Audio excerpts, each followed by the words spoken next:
Friends topic వచ్చి TSPSC సంబంధించి మాకు గ్రూప్ 4 రిజల్ట్స్ సంబంధించి మనమైతే 6 మంత్స్ నుంచి వెయిట్ చేస్తున్నాం. దీనికి సంబంధించి మాకు లేటెస్ట్ అప్డేట్ అయితే వచ్చింది. సో, అప్డేట్ అనేది తెలుసుకునే మన ఛానల్‌కి ఏమైనా ఫస్ట్ టైం విజిట్ చేస్తున్నారంటే సబ్స్క్రైబ్ చేసుకొని పక్కన ఉన్న ఆల్ నోటిఫికేషన్ పెట్టుకోండి. సో, వీడియో లైక్ చేసి ప్లీజ్ లైక్ చేయండి. ఎంతమంది రిజల్ట్స్ కోసం వెయిట్ చేస్తున్నారో కిందనైతే కామెంట్ అయితే చేయండి. సో, వెయిట్ చేసిన వాళ్ళందరూ కూడా వీడియోకి అయితే లైక్ చేయండి. మీరు లైక్ చేసి తెలుస్తుంది ఎంతమంది వెయిట్ చేస్తున్నారు.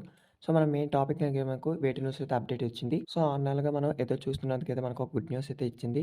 సో, మనకు టీఎస్‌పీఎస్సీ సంబంధించి మనకు న్యూ బోర్డ్ అయితే ఏర్పడింది. సో, అందరికీ తెలిసిందే. సో, మనకు ఈరోజు న్యూస్ పేపర్‌లో కూడా ఇచ్చారు చూడండి ఇక్కడ.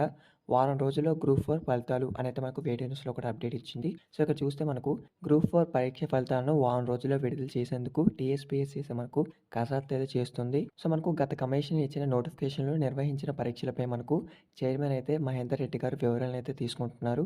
మనకు త్వరలో పరీక్షల నిర్వహణ ఫలితాలపై కీలక నిర్ణయాలు అయితే తీసుకునే ఛాన్స్ అయితే ఉంది. సో, మనకు గ్రూప్ 4 సంబంధించి అయితే మనకు మొదట జనరల్ ర్యాంకింగ్ లిస్ట్‌ని అయితే విడుదల చేసి అనంతరం మనకు మార్కుల ఆధారంగా అభ్యర్థులనైతే ఎంపిక చేయాలని మనకు టీఎస్‌పీఎస్సీ భావిస్తున్నట్లయితే సమాచారం. సో, మీరు చూస్తున్నారు కదా మనకు టీఎస్‌పీఎస్సీ సంబంధించి మాకు వారం రోజుల్లో గ్రూప్ 4 రిజల్ట్స్ అయితే రిలీజ్ చేయబోతున్నారు. సో, దీనికి సంబంధించి మనకి చిన్న అప్డేట్స్ మీకైతే ఇంటిమేట్ చేస్తాను. సో, మన ఛానల్ ఎవరైనా ఫస్ట్ టైం విజిట్ చేస్తుంటే సబ్స్క్రిప్షన్ పక్కన ఉన్న నోటిఫికేషన్ పెట్టుకోండి. సో, వీడియో మీ ఫ్రెండ్స్‌కి షేర్ చేయండి. Thanks for watching.